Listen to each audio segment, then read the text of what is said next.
নমস্কার বন্ধুরা, Bengali food and কিচেনে তোমাদের সবাইকে স্বাগত জানাই। আজকে একটা দারুণ রেসিপি তোমাদের সাথে শেয়ার করব। বলতে পারো এটা আমাদের বাড়ির প্রত্যেকের খুব পছন্দের একটা রেসিপি।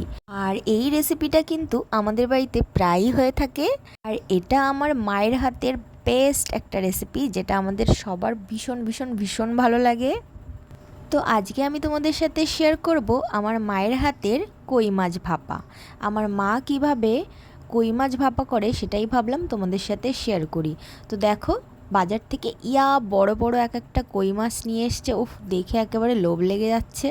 যাই হোক, কই মাছ ভাপা করতে যেটা লাগবে সেটা হলো জিরে, ধনে, সেটা খুব ভালো করে একদম শিলনোড়ায় বাটতে হবে। তো জিরে ধনে বাটা, আর তার সাথে লাগছে অনেকটা পরিমাণে লঙ্কা বাটা, আর লাগছে নুন, হলুদ, আর যেটা না হলেই না সেটা হলো সর্ষের তেল, আর খুব বেশি পরিমাণে সর্ষের তেল। আর এই যে যে একটা ফ্লেভার, তোমাদের কি বলবো, জানি না তোমরা কই মাছ ভাপা কে কীভাবে খেয়ে থাকো, তবে আমাদের বাড়িতে কিন্তু এই মশলাটা দিয়েই কই মাছ ভাপা হয়। আর এই মশলাটার একটা যে গন্ধ, কি বলবো তোমাদের, বাড়িতে পুরো ম ম করে যখন আমাদের বাড়িতে এই কই মাছ ভাপাটা হয়। আর আমার তো ভীষণ প্রিয় এই কই মাছ ভাপা। তো যাই হোক, দেখতেই পাচ্ছ পুরো মশলাটা একেবারে ম্যারিনেট করে নিয়েছে মা, আর তারই মধ্যে একে একে এই যে বড় বড় সাইজের কই মাছগুলো দিয়ে খুব সুন্দরভাবে কই মাছের গায়ে মশলাটা মেখে নিচ্ছে। অনেকে কিন্তু মাছ ভাপা সর্ষে, পোস্ত, নানান জিনিস দিয়ে করে থাকে, দই, কিন্তু আমরা কিন্তু এই কই মাছ ভাপাটা এই মশলাটা দিয়েই করে থাকি। বিশেষ করে জিরে আর ধনে, এটা কিন্তু দিতেই হবে। এই মশলাটার জন্যই কিন্তু এর টেস্ট দ্বিগুণ হয়ে যায়। তোমরা কখনো এই রেসিপিটা ঠিক এইভাবে বাড়িতে বানিয়ে দেখো, ভীষণ ভালো লাগবে খেতে। আর দেখো, দেখতে দেখতে মাছগুলোর গায়ে মশলাটা মাখানোও হয়ে গেল। আর আমরা কিন্তু কই মাছ ভাপা লাউ পাতায় খেয়ে থাকি, কিন্তু আজকে আমার মা একটু অন্যরকম করে করবে। মানে লাউ পাতায় মুড়ে কই মাছগুলো ভাপা করবে না, লাউ পাতাগুলো আলাদা সেদ্ধ করবে আর কই মাছটা আলাদা করে ভাপা করবে। তো যাই হোক, আমিই বলেছিলাম এইভাবে করতে। তো কই মাছগুলোকে তো ম্যারিনেট করা হয়ে গেল খুব সুন্দরভাবে।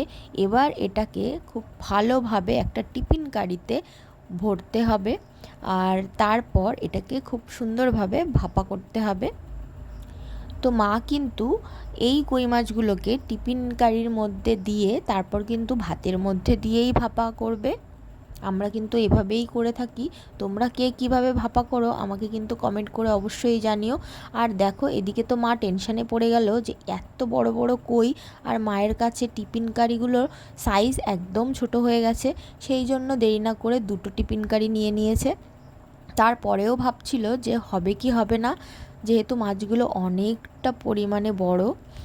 আর দেখো, ফাইনালি কিন্তু দুটো টিফিন কারিতে হয়েও গেছে। তো আমাদের বাড়িতে যেদিন এই রকম কই ভাপা হয় সেদিন কিন্তু আমাদের আর অন্য কিচ্ছু লাগে না, এক থালা ভাত এই কই মাছ ভাপা দিয়েই খাওয়া হয়ে যায়।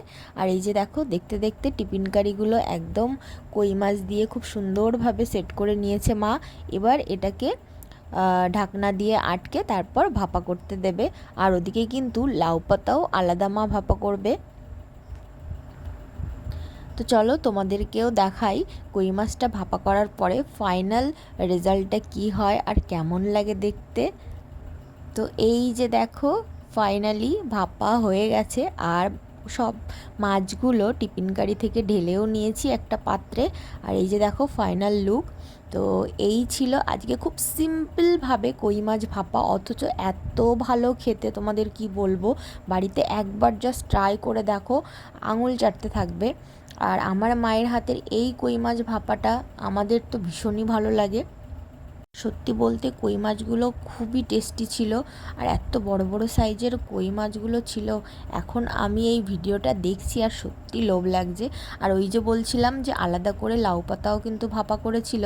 আর এই যে দেখো, সেই লাউ পাতা দিয়ে আর এই যে কই মাছ মশলা দিয়ে পুরো মেখে নিয়েছি।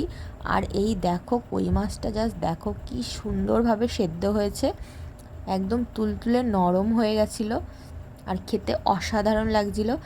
তো এই ছিল আজকের রেসিপি। তোমাদের কেমন লাগলো আজকে আমার মায়ের হাতের এই কই ভাপা, অবশ্যই কমেন্ট করে জানিও। আর যদি ভালো লেগে থাকে তাহলে অবশ্যই আমার চ্যানেলটিকে সাবস্ক্রাইব করো, আর ফেসবুক থেকে দেখে থাকলে পেজটিকে ফলো করে দিও। আর বাড়িতে অবশ্যই একবার ট্রাই করে আমাকে জানিও তোমাদের কেমন লাগলো এই কই মাছ ভাপার রেসিপিটা। আর সাথে দেখো কই মাছের ডিম, যেটা মা আলাদা করে ভেজে রেখেছিল আমার জন্য।